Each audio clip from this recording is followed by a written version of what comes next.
اس پورے سینیریو کے اندر مفتی طارق مسعود صاحب کے اوپر الزام لگنا یہ سیدھا سیدھا ان کے قتل کا فتویٰ جاری ہونے کے مترادف ہے۔ بسم اللہ الرحمن الرحیم، السلام علیکم ورحمۃ اللہ وبرکاتہ۔ پیارے دوستو، میرا نام ہے محمد راشد اور آپ دیکھ رہے ہیں ہسٹری انفو آفیشیل۔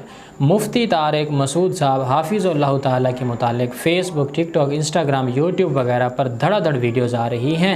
ان کے خلاف جو ہے نا گستاخی کے الزامات والی ویڈیوز، توہین رسالت کے الزامات والی ویڈیوز، مختلف قسم کی ویڈیوز ابھی تک بھی جاری ہیں۔ تو انہی ویڈیو کے سلسلے میں مرزا محمد علی انجینئر صاحب کی ویڈیو بھی آ چکی ہے، جس پر ہم آج ریئیکشن دینے جا رہے ہیں۔ آج اس ویڈیو کو دیکھ کے پھر ڈسکشن کرنے والے ہیں۔ جو اس سے پہلے آپ کو ویڈیو دیکھنے سے پہلے آپ کو یہ بتاتا چلوں کہ مفتی طارق مسعود صاحب اور مرزا محمد علی انجینئر صاحب کے درمیان کافی زیادہ علمی اختلافات بھی رہ چکے ہیں۔ جو لوگ جانتے ہیں ان کو تو پتہ ہی ہوگا، جو نہیں جانتے ان کو بتاتا چلوں کہ ان کے درمیان کافی علمی اختلافات رہ چکے ہیں۔ یوٹیوب پر بھی ویڈیوز آئی تھیں، ہر بندے نے دیکھی تھی۔ تو پہلے وہ ویڈیو دیکھتے ہیں، اس کے بعد کرتے ہیں ڈسکشن۔ آئیے ویڈیو کرتے ہیں سٹارٹ۔ مفتی طارق مسعود صاحب حفظہ اللہ تعالیٰ سے متعلق جو دیوبندی مکتب سے تعلق رکھتے ہیں، ہمارا ان سے علمی اختلاف اپنی جگہ، لیکن اس وقت حقیقت بات ہے کہ ان کی لائف رسک کے اوپر ہے، اور وہ دہشت گرد قسم کے مولوی جن کا کام ہی یہ ہے کہ توہین مذہب کی آڑ میں لوگوں کو ایکسٹرا جوڈیشل طریقے سے قتل کر دیا جائے، اس پورے سینیریو کے اندر مفتی طارق مسعود صاحب کے اوپر الزام لگنا یہ سیدھا سیدھا ان کے قتل کا فتویٰ جاری ہونے کے مترادف ہے۔ اور آپ کو پتہ ہے یہ جو چشتی رسول اللہ پارٹی ہے، ٹی ایل پی والے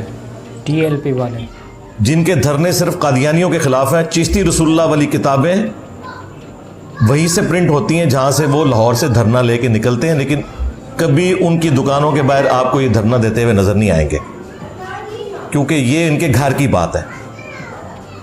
تو یہ جو چشتی رسول اللہ پارٹی ہے، ٹی ایل پی والے، انہیں ایک اچھا موقع مل گیا دیوبندیوں سے اپنا پرانا غصہ اتارنے کا، اور انہوں نے ٹویٹر کے اوپر بھی ٹرینڈ چلانا شروع کر دیا، اور مختلف پوسٹیں بھی لگائیں، مختلف علماء نے بھی تقریریں ریکارڈ کیں۔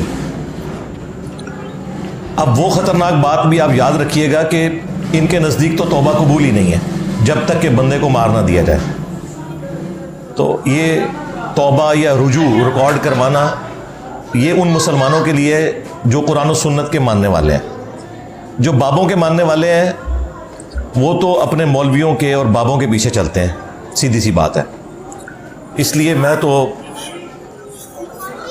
مفتی طارق مسعود صاحب کو یہ مشورہ دوں گا، آج کل وہ کسی فورن ٹور پہ ہیں، غالباً کینیڈا گئے ہیں، تو کچھ عرصہ وہیں رہیں، سیدھی سی بات ہے۔ اس کی وجہ یہ ہے کہ جنید جمشید صاحب نے کچھ بھی نہیں کیا تھا، ان کی زندگی انہوں نے اجیرن بنا دی تھی۔ ایئرپورٹ کے اوپر بھی ان پر اٹیک ہوا، وہ تو اللہ تعالیٰ نے انہیں اٹھا لیا، ادروائز انہیں بھی شہید کر دینا تھا۔ طارق مسعود صاحب کا جو جرم ہے وہ ان سے بہت بڑا ہے، اور اس میں کوئی شک نہیں ہے کہ ان سے گستاخی ہوئی ہے۔ ہمارا موقف یہ ہے کہ انجانے میں ہوئی سبقت لسانی ہے، سلپ آف ٹنگ ہے، اور جب ان کی توجہ دلائی گئی تو انہوں نے معذرت بھی ریکارڈ کروا دی، اس میں انہوں نے کہا میں رجوع کرتا ہوں، اگرچہ وہ رجوع ہمارے علماء کو ایکسیپٹیبل نہیں ہے، کیونکہ ان کا موقف یہ ہے کہ غیر مشروط معافی مانگنی چاہیے، اگر مگر کے ذریعے نہیں۔ تو میرے خیال ہے مفتی صاحب کو اس قسم کی بھی ایک معافی ویڈیو میں ریکارڈ کروا دینی چاہیے، ادروائز انہوں نے پیچھے نہیں ہٹنا۔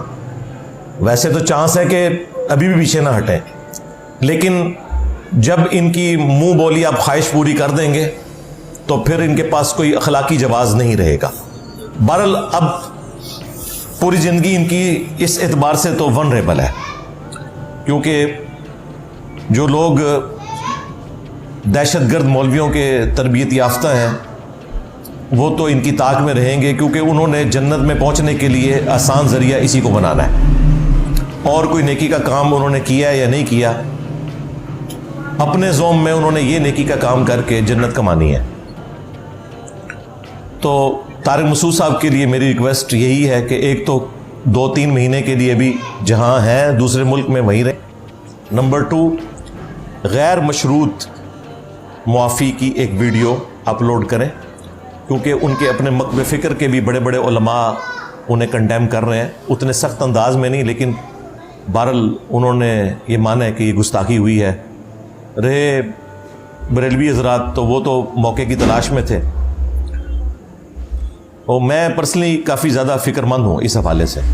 اس لیے آپ دیکھیں کہ جیسے ہی ان کی رجوع کی ویڈیو آئی، سب سے پہلے میں نے اس کے نیچے کومنٹس کیے، اسے اپنے آفیشیل پیج سے شیئر کروایا کہ کہیں شیطان ہمارے اسٹوڈنٹس میں سے کسی کو بہکا نہ دے اور وہ کسی ایسے ٹرینڈ کا حصہ بن جائیں جس میں ایک مسلمان کی لائف ونریبل کر دی جائے۔ اگرچہ ان سے مس ہینڈلنگ ہوئی ہے، اس میں کوئی شک نہیں ہے، لیکن جب انہوں نے رجوع ریکارڈ کروا دیا، معذرت کر لی، تو اب اس معاملے کو ٹھپ کر دینا چاہیے۔ اگر وہ رجوع نہ بھی ریکارڈ کرواتے تب بھی ہم نے اس قسم کی کوئی حرکت نہیں کرنی کہ کسی کے قتل کے اوپر ابھارا جائے یا اس کے اوپر اس قسم کا الزام لگایا جائے کہ اس کی زندگی، اس کی فیملی کی زندگی مشکل ہو جائے۔ دعوت توبہ ہی پیش کی جائے گی، اور اگر اختلاف اس نوعیت کا ہوگا تو قانونی راستہ اختیار کیا جائے گا، FIRs کے ذریعے۔ سیدھی سی بات ہے، قانون کو خود ہاتھ میں لینا یہ اتنا خطرناک کھیل ہے کہ اس کے ذریعے کوئی شخص اپنی ذاتی دشمنی بھی نبھا سکتا ہے، جو اکثر ہوتا ہے۔ اس لیے میں نے فوراً اسے شیئر کیا، کامنٹس کر دیے، تاکہ یہ معاملہ ایٹ لیسٹ ہمارے حوالے سے تو ٹھپ ہو جائے، کیونکہ سوشل میڈیا کے اوپر دعوت و تبلیغ کے حوالے سے جو لیڈنگ پلیٹ فارم ہے وہ ہمارا ہی ہے۔ اس لیے مجھے خطرہ تھا کہ کوئی شیطان کے بہکاوے میں آ کے غصہ نکالنے کی کوشش نہ کرے خام خواہ۔ ہمارا ان سے علمی اختلاف ہے، بنیادی عقائد کے اوپر اختلاف ہے، اس میں کوئی شک نہیں ہے، اور وقتاً فوقتاً وہ ہم ہائی لائٹ کرتے رہتے ہیں، ان کی غلطیاں بھی، ان کے بزرگوں کی بھی، چاہے ان کو برا لگے، لیکن یہ تو ہمارے کام کا حصہ ہے۔ صرف امر بالمعروف نہیں کرنا، نہی عن المنکر بھی کرنا ہے انشاءاللہ تعالی۔ تو یہ جو ان کی ویڈیو ہے وہ انٹرنیٹ کے اوپر اویلیبل ہے، کچھ اس کے شارٹس قریب والے بھی اویلیبل ہے۔ جس کے اوپر زیادہ ہنگامہ کھڑا کیا ہے وہ پیچھے سے کسی نے اپنے موبائل میں بنائی ہوئی ہے اور اسے اپلوڈ کر دیا۔ ظاہر ہے وہ تقریر کر رہے تھے تو اپلوڈ ہی ہونی تھی۔ اس تقریر کے بعد بھی وہاں بیٹھے ہوئے لوگوں نے ان کا الگ سے ایک انٹرویو کیا ہے اسی بات کے اوپر۔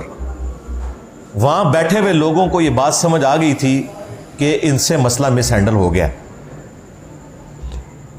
پھر ایک شخص نے ان کے ساتھ بیٹھ کے ویڈیو بنائی ہے جس میں انہوں نے کہا کہ یہ آپ کیا کر رہے ہیں، اس طریقے سے تو آپ کافروں کے ہاتھ میں ایک ہتھیار دے رہے ہیں۔ تو انہوں نے کہا نہیں، کافروں کو جواب مل جائے گا میری اس بات سے، اور پھر اپنی بات کی دلیل میں مختلف وہ باتیں کرتے رہے، وہ میں تھوڑا بہت یہاں پہ ڈسکس بھی کر لوں گا انشاءاللہ۔ اور اس میں انہوں نے یہاں تک کہا کہ ڈکشنری اس زمانے میں موجود تھی، اور یہ جو میں نے بات کی وہ میں نے ظاہراً ڈکشنری کے خلاف، نعوذ باللہ، قرآن کی بعض آیات کے الفاظ ہیں۔ تو حالانکہ یہ بات بالکل غلط ہے، ڈکشنری اس زمانے میں نہیں تھی۔ ڈکشنری تو نان عربک لوگوں کو عربی سکھانے کے لیے بعد میں بنائی گئی ہے۔ پہلے زبان وجود میں آتی ہے، بعد میں ڈکشنری وجود میں آتی ہے۔ انگلش بولنے والوں نے پہلے انگلش زبان کو اسٹیبلش کیا ہے، اس کے بعد جن لوگوں کو انگلش نہیں آتی ان کے لیے انہوں نے وہ سارے وہ ٹینزز کا سلسلہ شروع کیا اور بتایا یہ وربز ہوتے ہیں، اور اس طریقے سے مختلف چیزیں انہوں نے ہائی لائٹ کی تاکہ جو انگلش نہیں جانتے وہ انگلش سیکھ سکیں۔ تو یہ بات ان کی غلط تھی۔ وہ ویڈیوز اویلیبل ہیں، وہ آپ دیکھ سکتے ہیں۔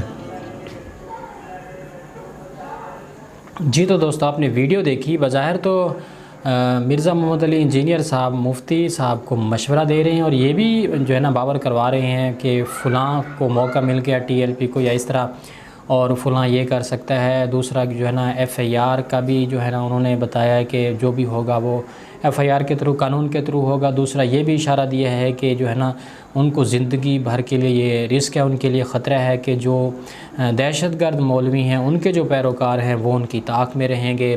تو دوسرا انہوں نے یہ بھی مشورہ دیا ہے کہ جہاں وہ ہیں کینیڈا میں ہیں تو فی الحال ان کو وہیں رہنا چاہیے۔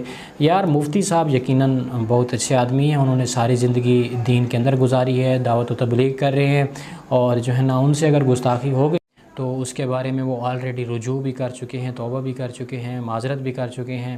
تو اس کے بعد آپ نے مرزا محمد علی انجینئر صاحب کی بھی گفتگو سن لی، آپ اس کے بارے میں کیا رائے رکھتے ہیں کمنٹ سیکشن میں ہمیں ضرور بتائیے گا۔ ملتے ہیں اگلی ویڈیو میں، تب تک اپنا بہت سارا خیال رکھیے گا، مجھے دیجیے اجازت، اللہ حافظ۔